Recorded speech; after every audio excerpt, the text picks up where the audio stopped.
Bien-aimés, j'ai intitulé ce message au temps favorable. Effectivement, il y a des temps favorables. Et ces temps ne dépendent pas d'un homme. Ils dépendent d'abord du plan de Dieu lui-même parce qu'il dit qu'il est le maître des temps et des circonstances. Donc Dieu domine le temps. Mais nous avons notre part pour pouvoir rentrer dans ces temps que Dieu a préparés. Dans le psaume 50, le verset 5, le Seigneur dit « Rassemblez-moi mes fidèles qui ont fait alliance avec moi par le sacrifice. » Rassemblez-moi mes fidèles. C'est très important pour Dieu d'être capable de rassembler ses fidèles pour accomplir les temps. Parce que quand le Seigneur a parlé à Moïse sur cette montagne où il a vu ce buisson, Dieu lui a dit « J'ai entendu les cris de mon peuple, je t'envoie pour le faire sortir de l'Égypte. » Mais Moïse dit, bah attends, tu es en train de parler de l'Égypte, là où domine Pharaon, là où moi j'ai fui, là où ton peuple est esclave. Par quel moyen est-ce que je veux le faire sortir? Dieu a dit, je suis descendu pour le faire sortir. Et je t'envoie parce que je serai moi-même avec toi. Mais une fois que Moïse a accepté, qu'il a compris ces choses, ça ne règle pas tout parce qu'il va falloir qu'il aille réussir à faire alliance avec le peuple. C'est-à-dire que le peuple aussi puisse se dire, bon, ça fait longtemps qu'on a entendu parler de la terre promise, mais il est temps qu'on puisse se rassembler pour partir. Il est temps qu'on puisse se battre pour cette cause. Il est temps qu'on se mette en marche. Il est temps. Donc il faut réussir ce rassemblement. Et ça n'a pas été facile. Ça n'a pas été facile, alors que les mêmes qui ont été là, la terre promise, Dieu tu as promis, mais au moment où Dieu dit maintenant, levez-vous et prenez ce qui est à vous, c'est compliqué, on veut lapider Moïse, on ne comprend pas, mais Dieu doit réussir ce rassemblement. Et il a réussi. Il a réussi le rassemblement. C'est ce qui a permis que maintenant il commence à déclencher sa puissance, que même les Égyptiens qui les avaient dominés aient été obligés même de leur donner de l'or, de l'argent, tellement la puissance de Dieu était forte pour pouvoir montrer à ce peuple que je suis descendu pour te délivrer et pour te bénir. Donc le rassemblement des saints, les rassemblements des disciples, c'est chacun d'entre vous, ou parfois dans ta réalité, ce n'est pas évident, mais tu sais que tu aimes le Seigneur. Mais tu sais que tu jeûnes, tu pries. Mais toi aussi, tu cherches la gloire de Dieu. Autant que Dieu a fixé, Dieu crée un rassemblement. Il faut se rassembler dans des bonnes causes. Il faut se rassembler quand toi tu invoques le Seigneur, que tu vois que c'est le plan de Dieu. Vous savez, je vais vous dire un petit témoignage d'un frère, je ne sais pas s'il est là. Il est venu, c'est un chauffeur qui est venu nous récupérer à l'aéroport quand on est arrivé, parce qu'il travaille avec mon frère et son épouse. Et puis ce matin, donc, quand il me voit, il dit, pasteur, tu te rappelles le jour que je suis venu vous chercher? Ben oui, c'est il n'y a pas longtemps que tu es venu. Il me dit, mais quand je suis rentré le soir, quand j'ai dormi, j'ai fait un rêve. Il dit, ah bon? Alors c'est quoi le rêve? Mais dans le rêve, j'ai vu qu'on était dans une grande salle et il y avait beaucoup de monde. Et puis là, tu as pris un verre et tu as mis du lait et tu donnais un verre de lait à tout le monde. Tu disais que c'est important de prendre du lait et toutes ces choses. Eh bien oui. Je lui dis, ben, Dieu vient de te montrer que ça te concerne, ce que Dieu est en train de faire. Ce lait, tu en as besoin. Ce lait frelaté, tu en as besoin. Vous savez, quand l'esprit de mort agit, quand l'esprit de mort gangrène, quand l'esprit de mort commence à agir sur des corps, ça attaque les os. Et les os, c'est vraiment là où l'ennemi veut briser. Vous voyez, quand l'ennemi veut te briser, il sait que ce n'est pas tout de te faire maigrir, que tu sois chétif. Non, il veut te briser. Donc, il va attaquer ton ossature. Et ça, spirituellement, c'est que, vous voyez, vous avez besoin de prendre de lait, surtout les enfants, parce que leurs os ont besoin de se développer et tout. Spirituellement parlant, c'est quelque chose de très important. Très important que le Seigneur te donne une structure. Tu as besoin d'une ossature qui te permet de te tenir debout et de marcher, de faire face à l'ennemi. Donc Dieu veut te donner ce lait frelaté. Heureusement que mon épouse est là. C'est le lait non frelaté. Voilà. Il faudra que mon épouse ait un micro pour vous expliquer ce que ça veut dire le lait non frelaté.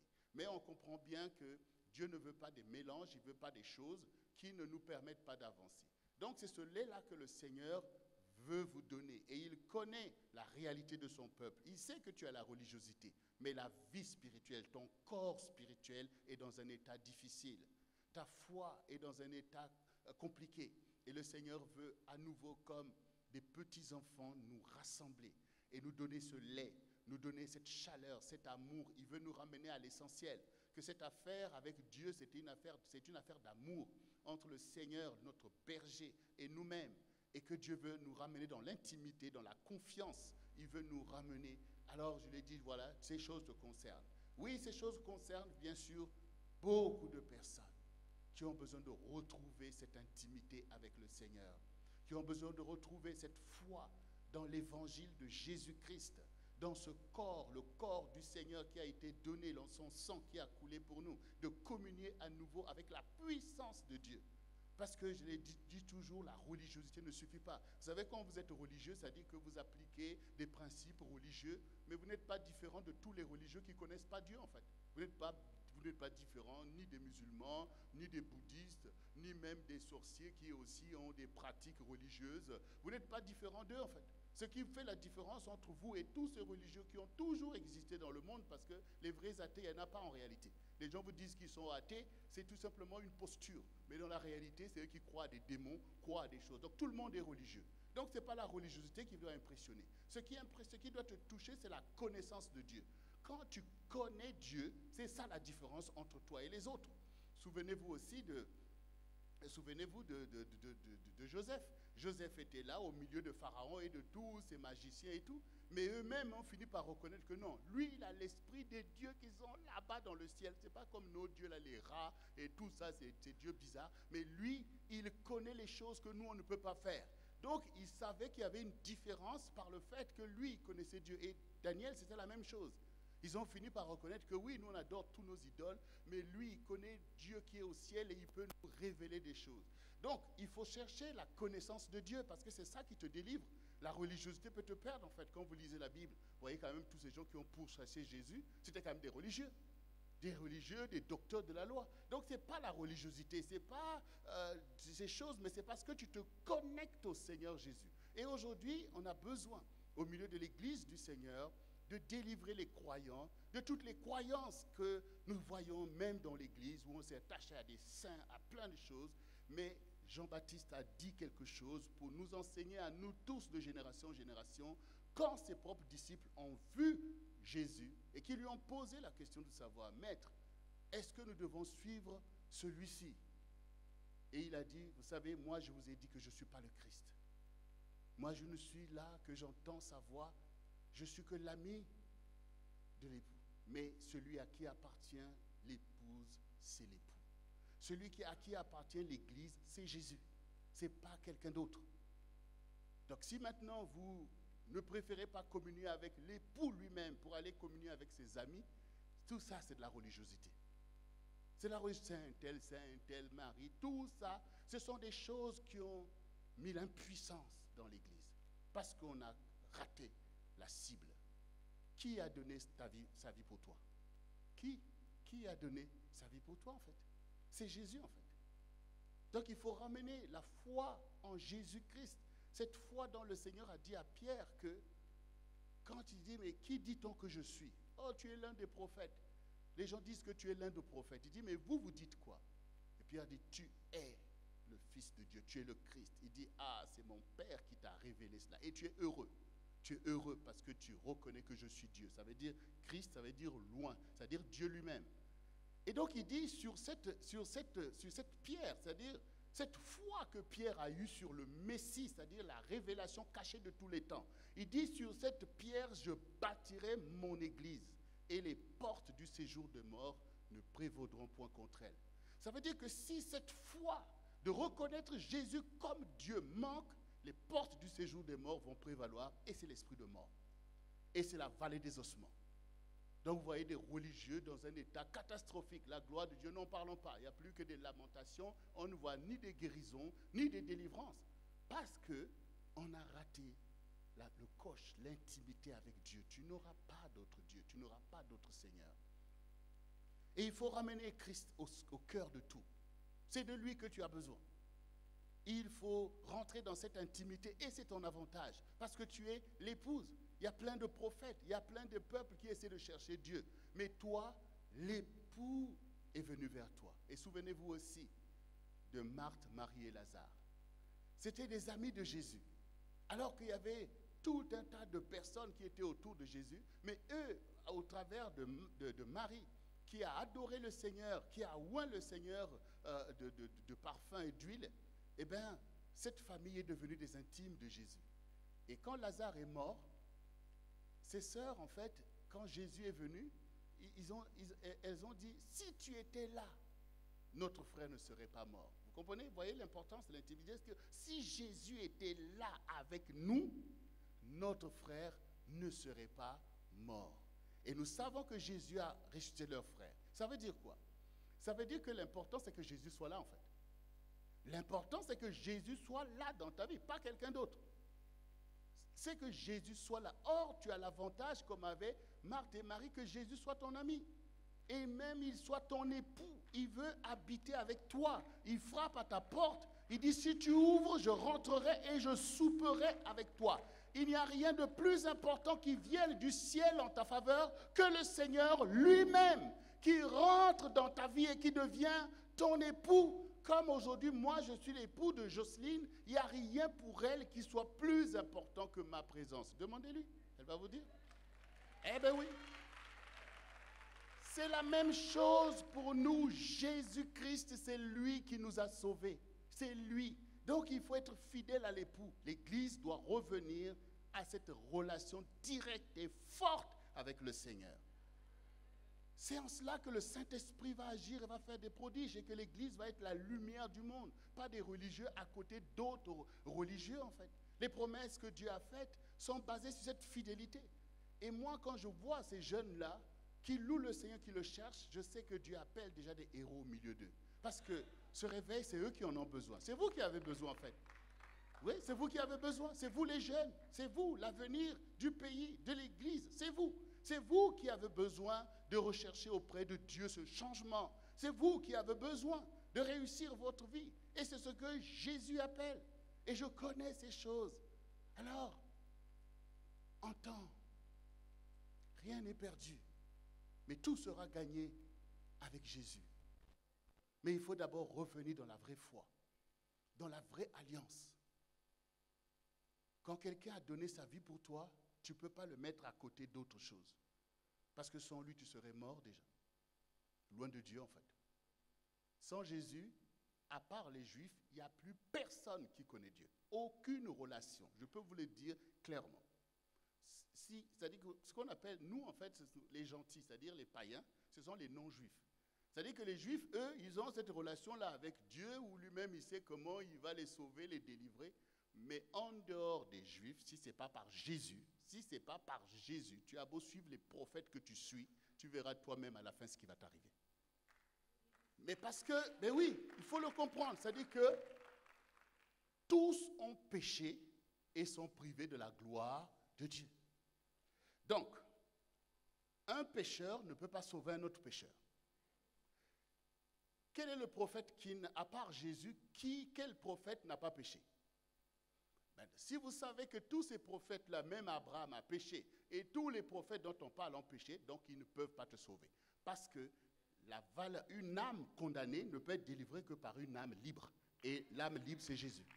Et il est dit, si le Fils vous affranchit, vous serez réellement libre. Ça veut dire que beaucoup sont dans l'illusion de la liberté. L'illusion de la liberté. Si le Fils vous affranchit, vous serez réellement libre. Et comment on peut avoir un tel avantage d'avoir Jésus et puis faire l'économie de ça? Et rester dans des religiosités qui ne mènent nulle part. Non, bien-aimés. Nous allons ramener l'époux dans nos vies. Vous savez, il y a un grand roi en Israël qui s'appelle David.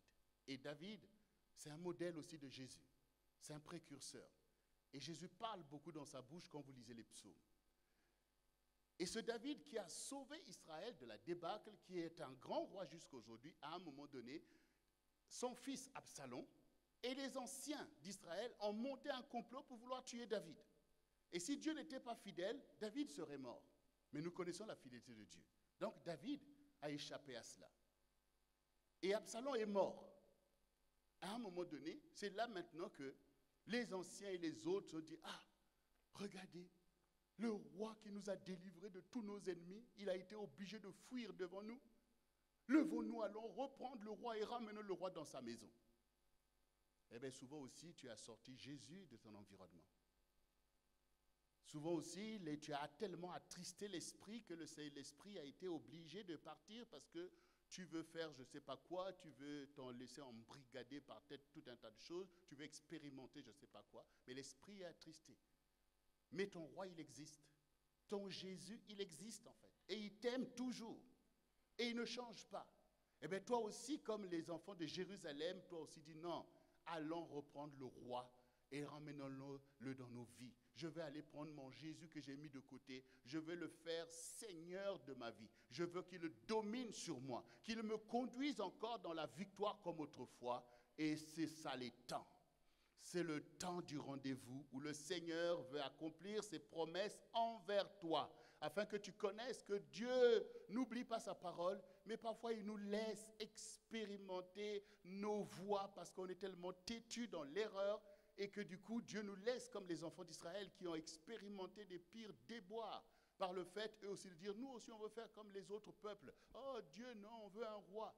Et toi aussi, parfois, tu es fatigué d'appliquer des bonnes règles, de te soumettre au Seigneur et d'obéir à tes parents. Tu veux être aussi comme ceux que tu vois sur Facebook, sur TikTok et tout ça. Tu veux aller expérimenter du n'importe quoi. Mais sache que, comme l'histoire de l'enfant prodigue nous montre, ton Père, il t'aime toujours. Ton Jésus, il t'aime toujours. Mais dans un temps comme celui-ci, qui est un temps favorable, ben toi aussi, dis non, je ne veux pas risquer ma vie plus que ça. Je ne veux pas poursuivre ces chemins, je veux revenir là où on m'a promis quelque chose de bon. Et toutes les promesses de Dieu pour toi connaîtront leur accomplissement. Rassemblez-moi mes fidèles. Et le Seigneur te le dit dans 2 Corinthiens 6, du verset 1 au verset 2, « Puisque nous travaillons avec Dieu, nous vous exhortons à ne pas recevoir la grâce de Dieu en vain, car il est dit, au temps favorable, je t'ai exaucé, au jour du salut, je t'ai secouru. Voici maintenant le temps favorable. Voici maintenant le jour du salut. » Maintenant, dans ta vie, le temps favorable, c'est que Dieu le déclare. Mais quand maintenant tu vois que Dieu déclare, c'est comme quand Dieu fait tomber la pluie. Personne d'entre nous ne peut faire tomber la pluie. Mais quand nous voyons que la pluie est là, qu'est-ce qu'on fait? Il faut travailler. Puisque la pluie est là et que les conditions sont créées pour que tu puisses planter et récolter, donc, du coup, tu te bouges parce que tu vois que la pluie, c'est un temps favorable. Donc, toi aussi, Dieu te déclare par la parole prophétique que c'est le temps favorable pour toi. Ça veut dire que tu as passé des temps défavorables. Toi-même, tu sais ce que tu as traversé. Tu sais ce que tu as vécu. Tu as vu les complots de l'ennemi contre toi. Les choses dont tu avais droit que tu n'as pas eu. C'était des temps défavorables. Le règne de l'iniquité et de toutes ces choses. Mais ton Dieu qui ne t'oublie pas, qui est le maître des temps et des circonstances, il permet aussi que tu traverses des épreuves pour t'enseigner la vérité, pour que tu connaisses la valeur de Dieu. Il a permis que tu prennes ce chemin. Tu es peut-être au milieu de la vallée des Baca, mais tu es peut-être au milieu de toutes les menaces, peut-être dans la fosse au lion. Toi aussi, tu es peut-être dans la fournaise. Dieu l'a permis, parce qu'au milieu de ça, il veut te faire savoir que tu as un Dieu qui domine toutes ces choses. Que l'ennemi ne peut rien quand Dieu a décidé, il a décidé. Et donc maintenant le Seigneur te dit, voici le temps, voici le temps. Avant tu avais exprimé, là il disait maintenant, voici le temps. Ça veut dire réagis. Voici le temps, c'est que c'est maintenant que tu dois faire. Voici le temps, c'est que c'est maintenant que tu dois faire la percée. Voici le temps, c'est que c'est maintenant que tu dois te bouger. Souvenez-vous de ce qu'a dit notre sœur Camélia. Elle dit, moi j'étais là en train de rater mes études, mais quand j'ai entendu la parole du pasteur, je me suis bougé, j'ai abandonné la négligence. J'ai compris que j'avais un appel. Elle s'est mise et aujourd'hui, nous avons des bons témoignages. On est fiers du travail qu'elle fait là-bas, à la Martinique, à la Dominique et partout. On voit qu'elle a fait vraiment une percée. Parce qu'au temps favorable, au temps où son Dieu a fait entendre que ta vie n'est pas finie, que je te suis favorable, que je t'ai même appelé à des grandes choses, elle n'a pas négligé cette parole. Elle s'est bougée et aujourd'hui, elle est en train de marquer le temps. Toi aussi, Dieu te le dit aujourd'hui. C'est maintenant. Ce n'est pas hier, c'est maintenant. Ce n'est pas demain, c'est maintenant le temps favorable. Le jour du salut, c'est-à-dire où Dieu lui-même va te secourir, comme il a secouru Daniel dans la fosse au lion, comme il a secouru Shadrach, Meshach, Abednego dans la fournaise, comme il a secouru Joseph en Égypte. Lui aussi, il vient te secourir, quelle que soit ta situation. Il connaît ça plus que toi. Ne dis pas que est-ce que Dieu me connaît. Il te connaît. Il te connaît, mais il te dit que c'est un temps favorable. Donc, qu'est-ce qui doit se passer? Ce qui doit se passer, c'est que il faut que toi, tu puisses, avec Dieu, créer ce temps. Toi, tu dois rentrer dans ce temps, en fait. C'est-à-dire, tu fais alliance avec le temps favorable. Que, ben oui, Mais avant, j'étais en colère parce que c'était des temps compliqués. Mais maintenant que je suis dans le temps favorable, pourquoi je dois garder la colère? Pourquoi tu es toujours fâché avec les gens, en fait? Est-ce que la colère va t'aider à saisir le temps favorable? Non. La colère va abîmer, va t'empêcher de rentrer dans le temps favorable parce que tu n'as pas compris que les choses ont changé. Même certains de tes ennemis, Dieu les a positionnés pour être tes amis maintenant. Mais toi, tu restes avec les mêmes logiciels. Vous voyez? C'est bien d'utiliser les logiciels Internet. Vous voyez qu'on change de logiciel. Hein? Vous voyez qu'aujourd'hui, on change. Dans la vie, il faut changer de logiciel. Quand le temps bizarre est passé, il faut rentrer dans le temps favorable. Regardez sur l'aspect, par exemple, du mariage. Combien de personnes sont bloquées à ne pas se marier parce que, oh ouais, les femmes, oh les hommes. C'est Dieu qui t'avait envoyé vers les femmes et les hommes. Mais quand il te dit que l'homme quittera son père et sa mère et que le temps est favorable, c'est là que tu dois te lever. On ne t'a pas dit d'aller parler des femmes comme si c'est les femmes, c'est je ne sais pas quoi. Non, on te parle de la femme de ta vie. Quand tu la vois, ne la mets pas dans le panier avec je ne sais pas qui tu as connu. Tu reconnais que c'est un temps favorable pour toi et qu'elle représente ce temps favorable. Elle représente le temps favorable. Et vous savez, quand moi j'étais là à Paris, dans toutes ces réalités-là, je rencontre une Antillaise avec qui on parle. Vous avez les Africains, les Antillaises, les Africains. Si tu restes dans ces catégories-là, c'est que tu n'as pas de connaissance. Parce que les gens ne sont pas des moutons, en fait. Chaque personne est un individu plutôt. Donc c'est une personne particulière. Donc il a fallu que moi j'accepte l'enseignement du Seigneur, que je vois en elle, non pas une Antillaise, mais Jocelyne. Destinée pour ma vie. Toi aussi, il faut sortir des paroles, des généralités. Voilà, il faut sortir des généralités. Parce que quand vous êtes dans les généralités, c'est le signe que vous n'avez pas le discernement. Voilà. Et du coup, tu négliges la personne que Dieu a mis là pour te mettre dans le temps favorable. La personne qui est clé pour ta vie. Donc, il faut prier. Et il faut dire, Seigneur, montre-moi. Et quand le Seigneur t'a montré une sœur, honore-la en fait. Elle est digne. Honore-la. Puisque Dieu te l'a montré. Il ne faut pas commencer à dire que je vais d'abord voir, on va d'abord faire du n'importe quoi pour voir si ça colle. Ce qui colle, c'est la révélation. Ce qui colle, c'est la parole de Dieu. Ce qui colle, c'est le sérieux. Honore la femme de ta vie, car le Seigneur a dit, l'homme quittera son père et sa mère et s'attachera à sa femme. Et les deux deviendront une seule chair. Nous sommes là pour bâtir le royaume de Dieu. À force de marcher n'importe comment, on se retrouve à déployer le royaume de Satan. Vous voyez, quand vous ne marchez pas par la parole, vous les ouvrez les portes à Satan et vient mettre un désordre pas possible, vient ravager les familles, vient ravager le pays, parce que, oui, on ne veut pas des règles en fait.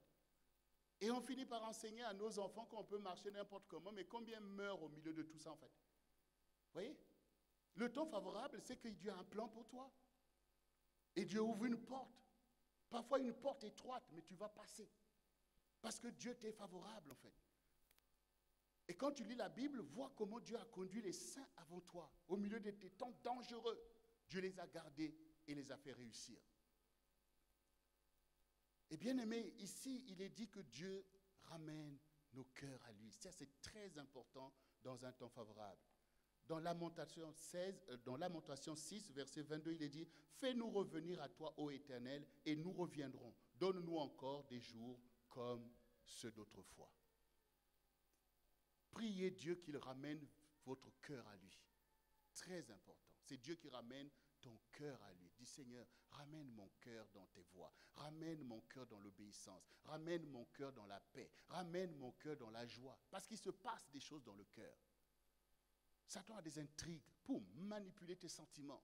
Mais quand ton cœur revient au Seigneur, la paix qui est nécessaire à toute bénédiction crée un environnement propice où les anges sont là avec toi, où le Saint-Esprit te parle, parce que Dieu reconnaît son environnement. Mais quand la paix manque, Satan vient troubler ton cœur, tu es en colère avec tout le monde, tu es en colère avec ta propre destinée, et tu exposes ta vie à des graves dangers. Mais quand Dieu te ramène à lui, tu n'es plus comme tout le monde, ah oui, on va s'éclater, mais Dieu va d'abord vous protéger en fait. Quel père maintenant, connaissant les dangers qui sont dans le monde, va prendre son enfant, allez vas-y, fais tout ce que tu veux, et ne pas exposer la vie de son enfant à des dangers et même à la mort. Donc ne vous étonnez pas que Dieu qui vous aime, qu'il veuille d'abord vous protéger. Te dit, n'expose pas ta vie à tout vent. Tu rencontres tout le monde, allez, tu communies avec tout le monde. Mais qui te dit que ces gens-là, Dieu les a envoyés dans ta vie? Vous savez, Dieu vient par des personnes qu'il a oint pour vous parler, mais Satan vient aussi par des personnes. Quelqu'un commence à te parler là, mais c'est Satan lui-même qui est en train de te parler. Et il veut ravir ta vie. Si toi, tu veux marcher dans les voies du Seigneur, pour reconnaître que c'est Dieu qui me conduit, tu verras, il va te protéger. Ta vie, tu ne pourras pas plus aller partout où tu partais. Parce que ça, c'est le signe que tu n'as pas de berger. Mais quand le Seigneur prend ta vie, il veut d'abord un jardin, vous voyez, il fait une clôture. Il y a des personnes, des amis que tu vois que ça ne colle plus. C'est que c'est Dieu qui commence à faire le tri. Et les gens que Dieu trouve plaisir à mettre avec toi, ce sont des gens qui renforcent ta relation avec le Seigneur. Et là où maintenant ta vie est protégée, tu vas voir la santé, la guérison va commencer à revenir. La paix. Et tu es là, tu rentres chez toi, tu lis la parole, tu médites, tu vas à l'école, tu vas au travail, tu vas au culte de gospel et tout ça. Ça te dit que ta vie est maintenant protégée. Quand les gens, d'ailleurs, Camélia avait fait aussi ce témoignage, avant qu'elle soit au Seigneur, soit au CRC, elle était avec, dans le monde, c'était, comment on appelle, avec le belay là, en train de danser. Et quand les autres ont vu qu'elle a quitté ces choses, comme ça, dit, mais celle-là, elle est partie où, hein, tout ça. Mais plus tard, ils ont dit, ah, toi, on te voit, tu es bien. C'est-à-dire qu'eux-mêmes ont reconnu qu'elle n'est plus avec nous, mais on voit qu'elle est bien. Effectivement, elle est bien. Regardez vous-même, regardez vous-même. Donc, ça veut dire que ces personnes ont reconnu l'œuvre de Dieu. Dieu doit d'abord vous protéger des dangers auxquels vous exposez vos âmes. Il doit d'abord enlever l'ivraie que le diable est venu mettre dans ta religiosité. Les esprits de python, des choses qui ne sont pas la vraie révélation. Dieu doit te protéger parce qu'il dit que tu seras comme un arbre planté près d'un courant d'eau et ton feuillage restera vert et tu porteras ton fruit en ton temps. Ça veut dire les temps où maintenant tout ce que tu as emmagasiné fleurit. Parfois, quand vous suivez la voie de Dieu, vous avez l'impression que vous perdez en fait. Parce que les autres sont là en train de montrer qu'ils s'éclatent. Mais tout ça, c'est comme quand on prend la drogue. Hein. Miguel peut vous l'expliquer. Tu prends la drogue, tu te prends pour le roi du monde. Mais en fait, ta vie est en destruction. Mais quand maintenant tu commences à être là, loué, prier, tu as l'impression que oh, mais ma vie n'a pas d'intérêt. Mais non, quand vous voyez, ceux qui sont en France savent que quand l'automne arrive, les arbres commencent à faire tomber leur feuillage. Et pendant l'hiver, quand vous voyez les tas dans lesquels se trouvent les arbres, vous dites, oh, mais ces arbres-là sont morts. Mais en fait, ils ne sont pas morts. Dès que le printemps arrive, boum, ils vont fleurir et porter des fruits. Donc, quand tu es là pour jeûner, pour prier, ne pense pas que ta vie est triste. Parce qu'au travers de ça, Dieu prépare la saison de l'éclosion de ta bénédiction. Mais ta vie est gardée. Et je peux vous dire que Dieu sait garder ta vie. Parce que le Seigneur, en fait, ramène ton cœur à lui. Et ce soir, je veux que tu saches que Dieu est en train de faire une œuvre. C'est de te parler pour te dire, tu es mon enfant, que je t'aime. Il veut te ramener à lui. Et dans Jérémie, mon épouse l'a dit tout à l'heure, Jérémie 29, le verset 10 et 13 qui nous dit, mais voici ce que dit l'Éternel, dès que les 70 ans seront écoulés pour Babylone, je me souviendrai de vous et j'accomplirai à votre égard ma bonne parole en vous ramenant dans ce lieu. Car je connais les projets que j'ai formés sur vous, dit l'Éternel, projets de paix et non de malheur, pour vous donner un avenir de l'espérance. Vous m'invoquerez et vous partirez, vous me prierez et je vous exaucerai, vous me chercherez et vous me trouverez si vous me cherchez de tout votre cœur. Vous voyez, Dieu, il dit aux enfants d'Israël que 70 ans vont s'écouler pour Babylone. Et là, je me souviendrai de vous. Vous voyez, il est le maître des temps et des circonstances. Il permet l'épreuve, mais il a déjà fixé la fin de cette épreuve. Et il a dit que j'accomplirai ma bonne parole, c'est-à-dire la parole que Dieu t'avait donnée, peut-être même depuis quelques années, cette parole n'est pas abolie. Et que Dieu dit maintenant, au temps favorable, j'accomplirai cette parole. Et donc, toi, tu as besoin maintenant de comprendre que, c'est le temps pour moi de me relever, en fait. C'est le temps pour moi maintenant de louer. C'est le temps pour moi de me réjouir, d'abandonner la tristesse. Il y a beaucoup de choses que vous devez réussir à abolir. Et ce n'est pas évident. Mais si vous appliquez votre attention, vous allez voir que c'est possible. C'est-à-dire que beaucoup de personnes, vous avez vécu des choses difficiles Et la tristesse s'est attachée à toi jusque dans les os. Mais tu ne pourras pas faire une percée si les choses restent en l'état. Comment tu fais pour sortir de cet étau que l'ennemi utilise pour te tenir toujours en bas, pour t'empêcher de donner le meilleur de toi-même? C'est qu'à un moment donné, par la méditation de la parole, à un moment donné, tu dis non, je vais abolir, je vais abandonner la tristesse. Je ne veux plus faire alliance, je ne veux plus communier avec la tristesse parce que ce n'est pas ce que Dieu a destiné pour moi. Parce que le Seigneur a dit qu'il a formé un projet de paix et non de malheur. Or, la tristesse, tout ça, c'est le malheur. Donc, tu dois choisir. Dieu me dit paix.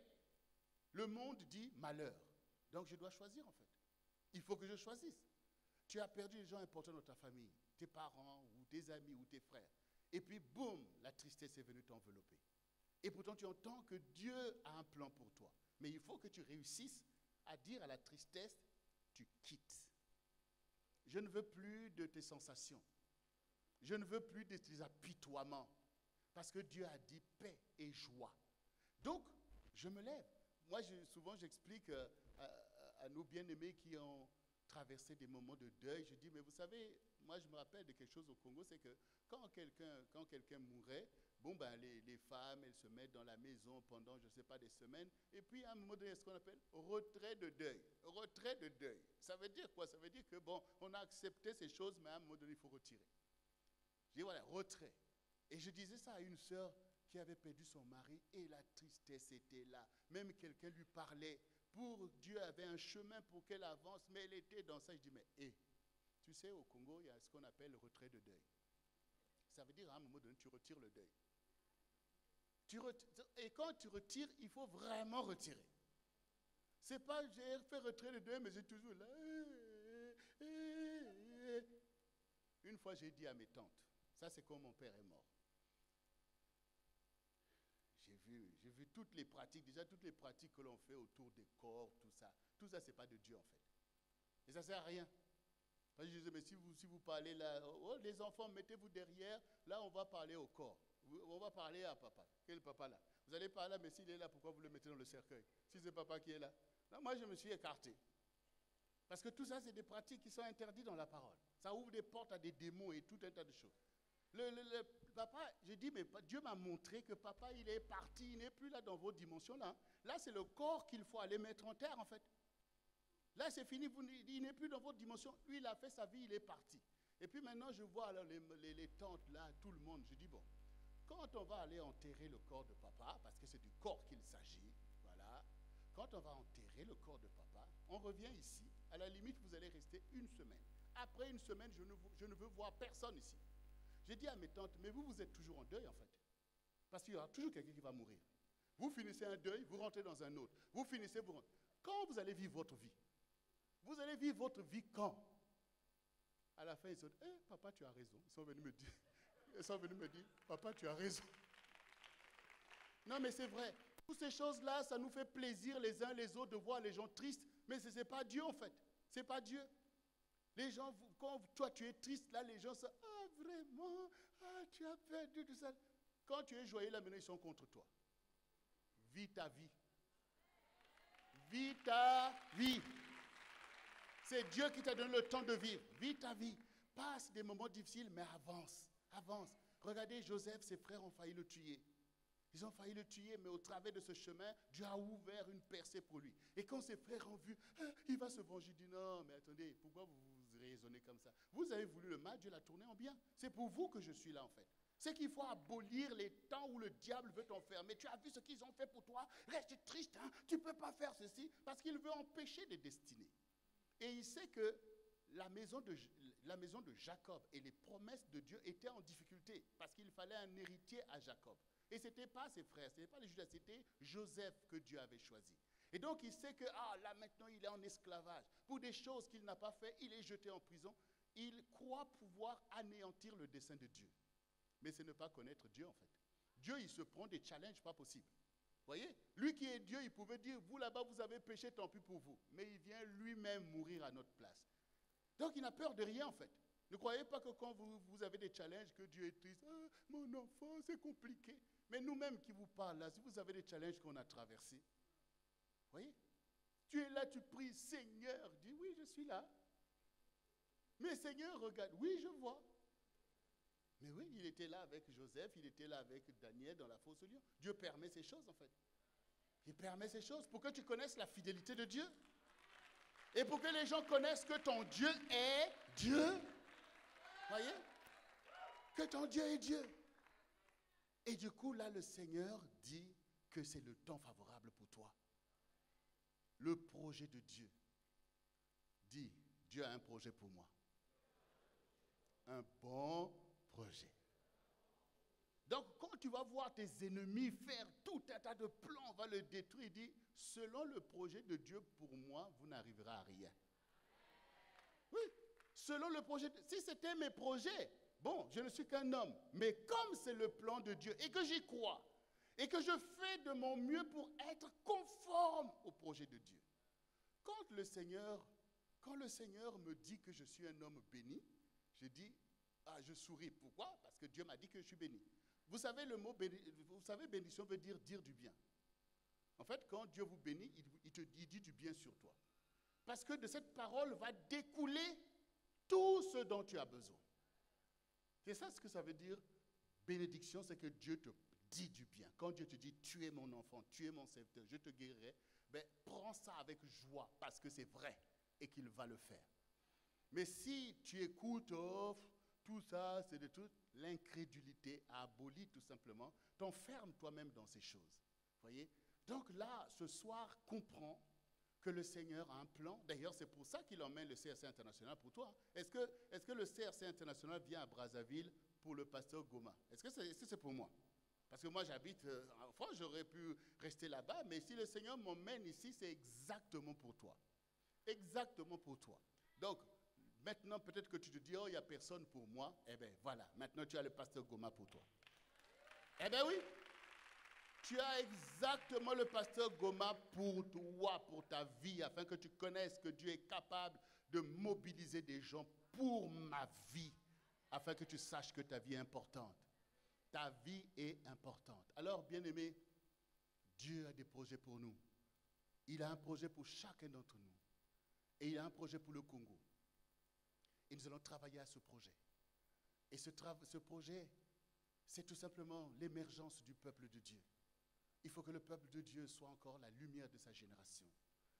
Il faut que Jésus-Christ prenne le contrôle, qu'il puisse nous transfigurer et nous mettre en bénédiction à notre génération. Il faut que cette jeunesse ne périt pas. Il faut que cette jeunesse retrouve le chemin de l'avenir. Nous allons travailler. C'est vrai que parfois le peuple de Dieu devient comme des ossements desséchés. Mais le Seigneur dit au prophète, est-ce que ces ossements peuvent revivre? Il dit, prophétise, parle. Tout ce que vous entendez, c'est une parole prophétique qui te parle à toi. Et au moment où la parole résonne, les ossements se rassemblent. Au moment où la parole résonne, la chair commence à pousser. Au moment où la parole résonne, les nerfs commencent à se déployer. Au moment où la parole résonne, maintenant, il y a une peau qui recouvre. Les ossements desséchés deviennent des corps, des corps, des corps, des corps. Et là, maintenant, puisque les corps sont là, vous voyez, Adama veut dire la terre. Le corps que Dieu a donné pour que l'esprit puisse agir sur la terre. Le corps est là maintenant. Mais il manque l'esprit qui vivifie. Alors le Seigneur dit, parle à l'esprit. Esprit, viens des quatre vents et rentre dans ces corps. Donc Dieu te donne un corps. Et maintenant, l'esprit va venir rentrer en toi, l'esprit de réveil, qui va maintenant faire mouvoir ton corps pour être un instrument pour accomplir toutes les volontés de Dieu. Et tu vas relever ta famille, tu vas relever ta maison, tu vas relever ta vie, tu vas relever ton pays parce qu'on est là pour travailler à l'avenir de tous en fait. Nous sommes un peuple béni. C'est un pays béni, mais il faut y travailler tous. Beaucoup se retrouvent dans l'oisiveté parce qu'il n'y a pas de travail en fait. Vous avez entendu tout à l'heure des entreprises, des formations qu'on donne pour que l'on connaisse. Parce que nous, c'est vrai qu'on a grandi avec la bureaucratie. Mais en fait, quand nous lisons la Bible, en fait, il dit « Je bénirai vos entreprises ». Il y a beaucoup de choses, en fait, qui sont des entreprises, mais nous, on considère que ce n'est pas l'entreprise parce que nous, la figure de l'entreprise, c'est ce qu'on voit, telle chose. Mais même nos mamans qui vendent au marché, en fait, c'est une entreprise. Si on structure mieux, ben, ça peut donner de grandes entreprises. Ici, est-ce qu'il y a KFC ici? Il y a cette entreprise, la KFC. Bon, KFC, c'est une entreprise où ils vendent du poulet, c'est un peu comme McDonald's. Cette personne était une personne qui était tombée en fait dans le chômage. Et c'est là qu'il a connu le Seigneur. Et Dieu l'a enseigné comment il faut payer tes dîmes au Seigneur. Vous voyez, il y a beaucoup de personnes dont vous pensez qu'on paye la dîme quand on est riche ou quand on, je ne sais pas, quel travail. Non, c'est une alliance avec Dieu pour savoir que Dieu est le maître de l'or et de l'argent et qu'il va te bénir, qu'il va menacer Satan qui te pille. Donc lui, il a commencé à payer ses dîmes et Dieu lui a donné une idée. Il dit, si tu prépares du poulet, tu vas prospérer. Il dit, oh, le poulet, là, il dit, non, prépare-le à la manière de Kentucky. Et du coup, c'est comme ça qu'il a commencé à faire du poulet avec un assaisonnement. Et boum, tout le monde a goûté ça, tout le monde a commencé à faire. Et du coup, c'est devenu une multinationale jusqu'aujourd'hui, en fait. Donc, bien-aimé, le temps favorable, c'est tout ça, en fait. Le temps favorable, c'est que tu vas voir que Dieu a un plan pour toi. Dans tous les domaines de ta vie, spirituelle, sentimentale, sociale, économique, Dieu a un plan. Dieu a un plan. Dieu a un plan. Mais est-ce que tu le crois que Dieu a un plan pour toi? Tu le crois vraiment? Eh bien, on est là pour ça. Dès ce soir-là, on va prier. On va dire au Seigneur que voilà, nous sommes rassemblés maintenant. Et nous voulons ce plan-là. On le veut maintenant même. Et dès maintenant, on va un déclenchement. Là où il y avait la tristesse, on va mettre la joie. Là où il y avait la colère, on va mettre la paix. Là où il y avait l'échec, on va mettre le succès. Là où il y avait la maladie, on va mettre la guérison.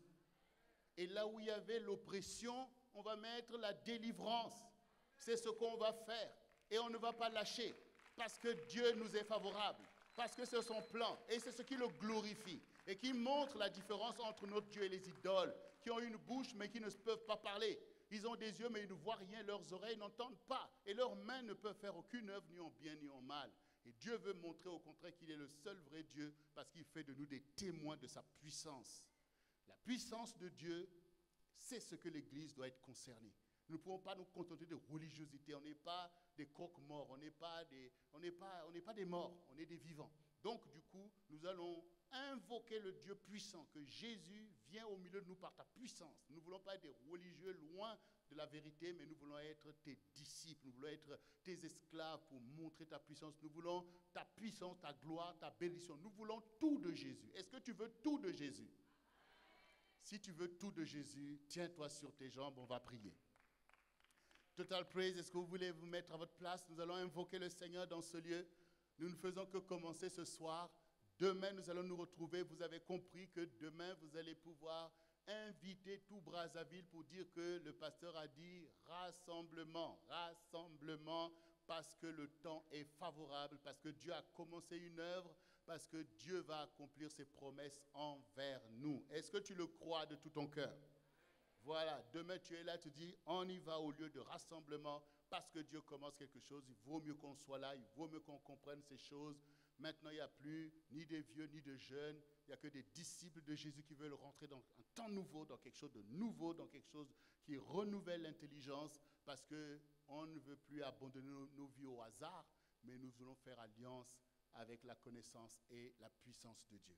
Alors, bien-aimé, répète ces paroles après moi, toi qui es ici et toi qui me suis de là où tu es. Répète ces paroles sur lesquelles je vais invoquer le Seigneur en ta faveur, par lesquelles on va libérer maintenant même l'action de Dieu qui accompagne sa propre parole, afin que tu puisses en être en bénéfice. Répète après moi, Seigneur Jésus, me voici devant toi, car je sais que tu me connais, parce que tu m'as formé dans le sein de ma mère, et tu as vu le chemin que j'ai suivi. Au milieu des dangers, tu as été là, Seigneur. Et tu m'as gardé pour que j'arrive jusqu'à cette heure. Maintenant même, j'ai entendu que c'est un temps favorable pour ma vie, pour ma maison, pour ma famille, pour mon peuple. Je le crois de tout mon cœur, car je soupire après ce temps. J'ai entendu ta parole et je saisis ta parole. Elle devient chair en moi pour me guérir et pour me délivrer. Et maintenant même, je renonce à l'esprit de mort, à l'esprit de tristesse, à l'esprit de confusion. Parce que je renonce à Satan, qui voulait piller ma vie, qui voulait détruire ma vie. Je renonce à toutes les maladies qui s'étaient attachées à ma vie, à ma maison et à ma famille. Je renonce à cela, à toutes les calamités qui se sont attachées à mon peuple et à mon pays. Toutes ces choses, je les jette dans l'océan de l'oubli.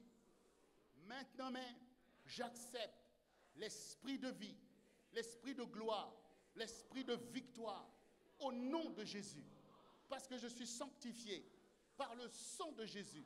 Parce que je suis délivré par le sacrifice de Jésus-Christ à la croix de Golgotha. C'est pour mes péchés que Jésus est allé à la croix. C'est pourquoi Satan, je ne te dois rien, car le prix a été payé. Un prix fort a été payé pour ma vie. C'est pourquoi aujourd'hui, j'accepte la liberté. Je renonce à toute condamnation et j'accepte la liberté qui est en Jésus-Christ. Et je m'attache à Jésus et à lui seul, car il est mon Seigneur, mon Sauveur, mon berger et mon Dieu. Je m'attache à lui parce qu'il est l'époux de l'Église et que je suis une épouse fidèle au Seigneur. Aujourd'hui, Seigneur, ramène mon cœur à toi. Ramène mes pensées à toi, Seigneur, afin que la paix revienne dans ma vie. Je renonce à tout le trouble qui est venu maintenant même dans mes pensées, car voici, j'ai confiance que le Seigneur s'est levé pour moi. Les choses anciennes sont passées et toutes choses deviennent nouvelles en Jésus-Christ. Je fais alliance avec ce temps nouveau, ce temps de guérison, ce temps de délivrance, ce temps de bénédiction, ce temps d'accomplissement en ma faveur. Merci Seigneur Jésus, car aujourd'hui, tu changes ma mentalité et je m'attache à ta gloire maintenant même, et ta joie et ma force maintenant même, et j'accepte la bénédiction et je suis guéri. J'abandonne la tristesse et l'esprit de mort. Saint-Esprit, viens maintenant même et fais ton œuvre en moi, Seigneur, et je te rends grâce au nom de Jésus-Christ. Alléluia. Yes, Lord. Yes, Lord. Yes, Lord. Alors, bien-aimés, rapidement, nous voulons que ce temps véritablement de ministère puisse agir puissamment. Nous voulons un temps de guérison et de restauration. Là où est l'esprit et la liberté, il faut que tu apprennes à rentrer librement en connexion avec le Seigneur, car il ne parle pas en vain. Ce que Dieu t'a dit, il te l'a dit. Mais sa main est dans ce lieu pour atteindre ta vie. Sois concentré et reçois ce qui est à toi maintenant même, car le Saint-Esprit est là. Et il souffle et il veut agir au milieu de toi. Il veut ôter toute la charge des choses de l'esprit du monde qui était venu au milieu de toi, pour que tu repartes libre de ce lieu. Pour que tu repartes libre de ce lieu. C'est pourquoi maintenant même, au nom puissant de Jésus-Christ de Nazareth, j'ordonne à tout esprit qui ne confesse pas le nom de Jésus de lâcher les corps dans ce lieu. Maintenant même. J'élève le nom du Seigneur, le seul nom qui ait été donné aux hommes par lequel ils soient délivrés.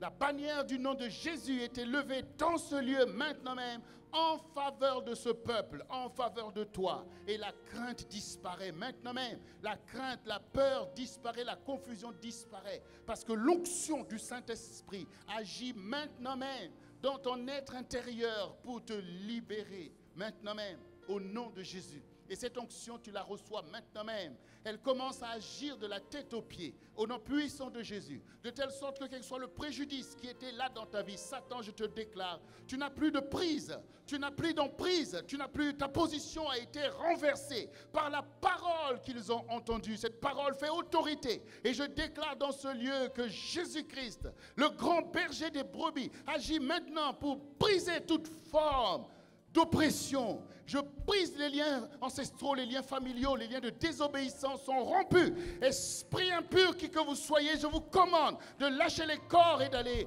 dans les lieux arides, car ce peuple est dans un temps favorable. Je déclare que ce temps est favorable à la guérison, à la délivrance et à la bénédiction. C'est pourquoi le temps de l'oppression est renversé. Le temps de l'oppression démoniaque est renversé. Esprit humain, esprit de sorcellerie, vous êtes maintenant exposés à la puissance de Dieu qui agit contre vous, car le Seigneur sépare entre les jointures la vie de ses brebis. Vous lâchez ces corps maintenant même, car le Seigneur arrache ces brebis de votre gueule, mais vous êtes envoyés dans les ténèbres et dans la confusion. Vous êtes frappés d'inertie au nom de Jésus-Christ de Nazareth. Selon qu'il est écrit, la proie du tyran lui sera ôtée.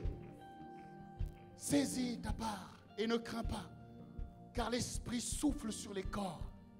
L'Esprit souffle sur les corps maintenant même. Ton corps spirituel qui a été restauré par le Seigneur reçoit l'empreinte maintenant même du Saint-Esprit qui t'a été envoyé pour te conduire dans toute la vérité.